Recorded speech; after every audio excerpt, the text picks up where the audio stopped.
In this video, I'm going to show you the process of building and installing the acoustic treatment in the room, and a little bit about what it does. My name is Rein, and this is my home studio for voiceover and music. Welcome to part 3, Treatment.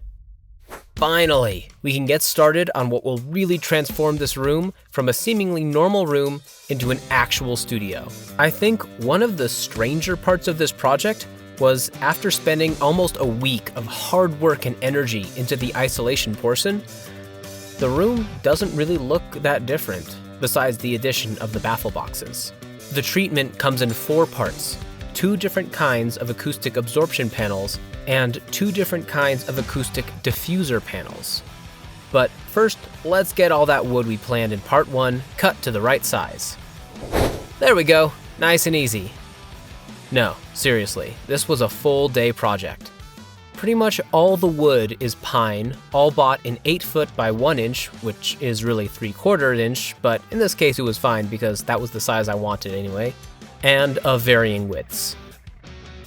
Massive thanks to my friend Cody for lending me his workshed, tools, and help cutting all these boards.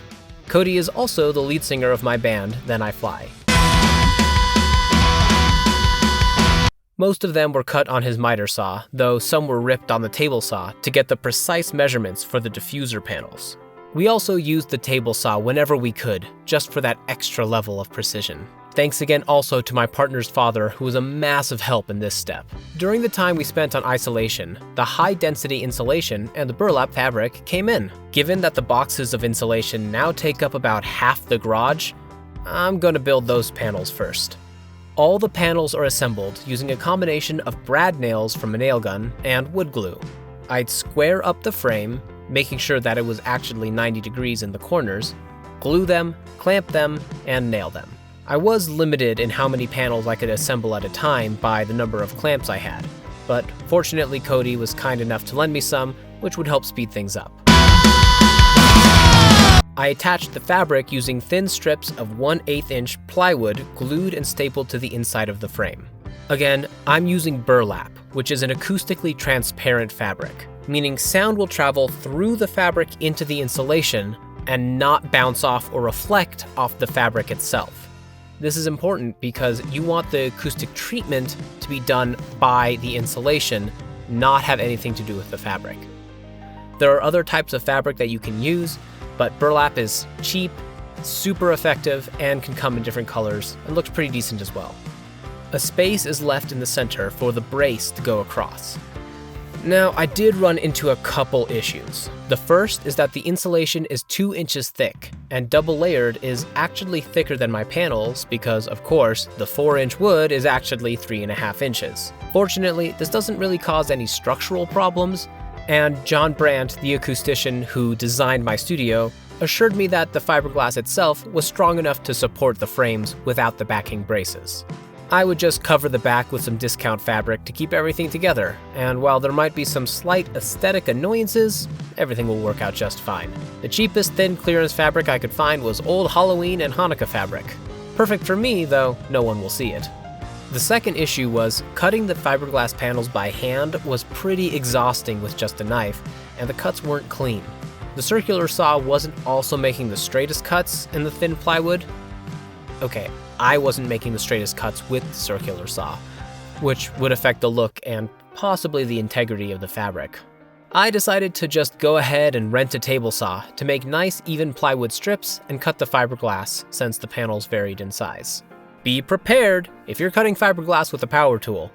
Cover up, do it outside, and have a shop vac handy. You look really cool when you're doing it. Now, I did make another mistake in this step that would cost me a number of hours later. I didn't account for the extra 1/2 inch that would need to be removed from the fiberglass board in order to account for the plywood strips. So the first panels I made were a bit wider than I intended. This sadly resulted in a lot of sanding, as the thinnest panel didn't quite fit into the once was a closet space. Thankfully, just a little bit of extra work, but the overall design wasn't affected. The insulation for these panels is Owens Corning 705, which is incredibly dense.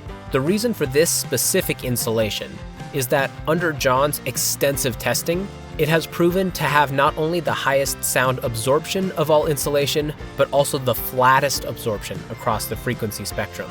This means that all sound going into it is absorbed evenly, including the bass, which is what a lot of other treatment lacks.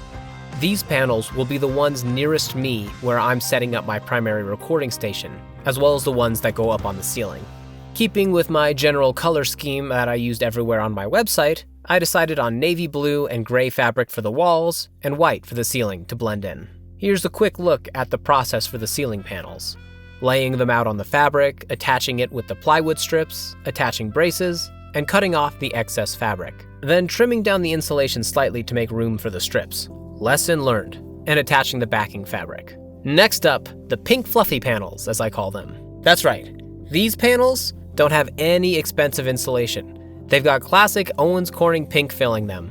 I think cost-wise it sort of balances out, since the 705 panels were very expensive, but these were much more affordable. To be effective, they are a fair bit deeper than the other panels, around 7 or 8 inches, and have more of a curve on their frequency absorption. This gives the room a little more air while still having great absorption. If you have the space, but not the money, for higher density insulation panels, these make a great solution. They way outperform acoustic foam any day of the week, and costs pretty much the same as decent quality acoustic foam, maybe even a little less, and definitely less than name brand acoustic foam. You could even build a full booth using just these acoustic panels for walls and be in pretty decent shape, if that's all you have space for. These panels are built a little differently than the other ones, using thinner boards connected by small braces. Wood glue doesn't stick to parchment paper, so I was able to build and clamp both parts of the frame at the same time, which saved a ton of time. I will need all the braces for these, but once the frame was built, the process is basically the same. A thin layer of polyester batting is put down on the front to make sure nothing gets through the burlap, and it also makes a nice uniform background so you don't see any pink through the fabric. The pink insulation is much easier to work with than the 705, and actually came packaged in basically the exact amount I needed, which felt like nothing short of a miracle at this point. You do want to either get it unfaced or just pull off the facing, as that gets in the way of the acoustic dampening in the panels. A few more braces and backing fabric and these panels are good to go. Thanks to my mom for stopping by for a couple days to help with these panels. Last on the list are the diffusers. These are the most fascinating part of the project. There is a ton of math and science that goes into the design and layout of these that I will not pretend to understand, but essentially these are boxes filled with wood strips of specific varying sizes, even in the back and staggered in the front. Having the wood already cut and labeled, these weren't actually terribly difficult to put together, especially since they are spaced apart by the width of the wood I was using. So I could just use leftover scrap wood as spacers as I installed the slats one by one. I put some gray fabric over the back to match the other wall panels. I went with a matte kind of fabric to give it a nice solid look that wasn't distracting, since I think the diffusers look pretty cool as they are.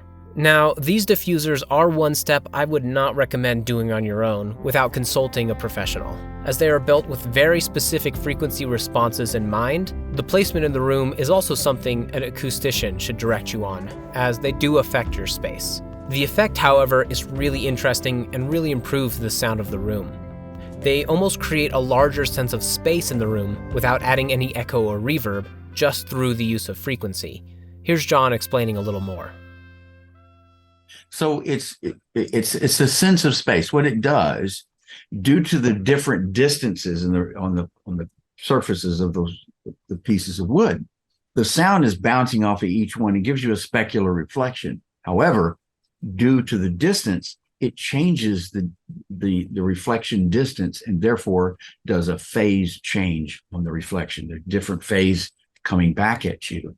And we sense phase change as space. So it makes the room seem to have more space.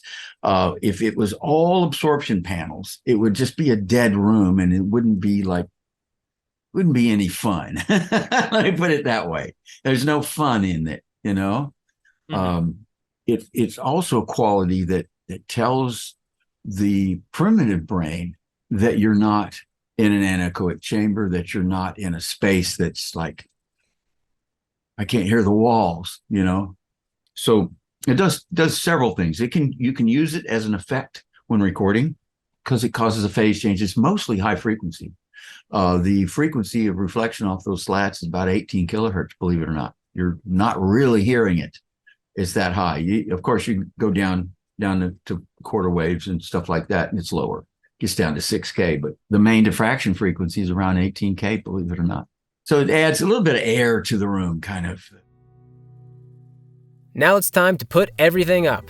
I started with the recording space, what used to be the closet, and got all of the 705 panels in place. With the help of my friend Jake, who also helped me hang the baffle box, we secured the ceiling panels with L brackets, 4 for each panel, making sure at least 2 of them went into studs. I guess technically they're called joists when they're in the ceiling, I don't know. We used toggle bolts whenever we couldn't line up with a joist. Once the ceiling panels were up, I installed the strip lights to run between them. Pretty easy to cut and install actually, only took a couple hours, and the parts that looked a little rough will be covered up later anyway. Then came the rest of the panels. I used L brackets and some strong double-sided tape to secure everything together. The plans did have options for using side clamps to hook the panels together, but since I didn't have the time, energy, or tools to make that happen, and since these are built for me to assemble, I didn't really need them anyway. The diffusers went up much easier than I was expecting, and by securing the top diffuser to a stud and taping the other 2, they aren't going anywhere. The panels by the window aren't actually locked into place yet, since they will need to move when the window is replaced. Finally, I added a 1/8 inch plywood cap to the sides of all the exposed pink fluffy panels, which makes them look a little nicer and has a minor acoustic benefit that I don't understand, but I trust John on that. And there you have it. The room is coming together. At this point, it is fully functioning in terms of isolation and treatment. In the next video, I'll take you through the finishing touches to bring the studio together, my current recording setup and work desk, and what's still to come in the future of this studio. This is clearly very different from your typical voiceover booth, and I'm confident it's better for it. Some aspects of this build may be inaccessible for your typical voice actor, but a lot of it is more accessible than you may think, and it sounds way better than acoustic foam. Also, I filmed and edited these first 3 videos around the same time, but I'm waiting to record the final video until after these are up, and I have time to hear your comments and questions. If there's something you're curious about, something I didn't maybe go into detail about and you want to know more, or just any comments or concerns, please let me know in the comments and I'll try to address it in the next video. Thanks again for watching. Take care. Bye.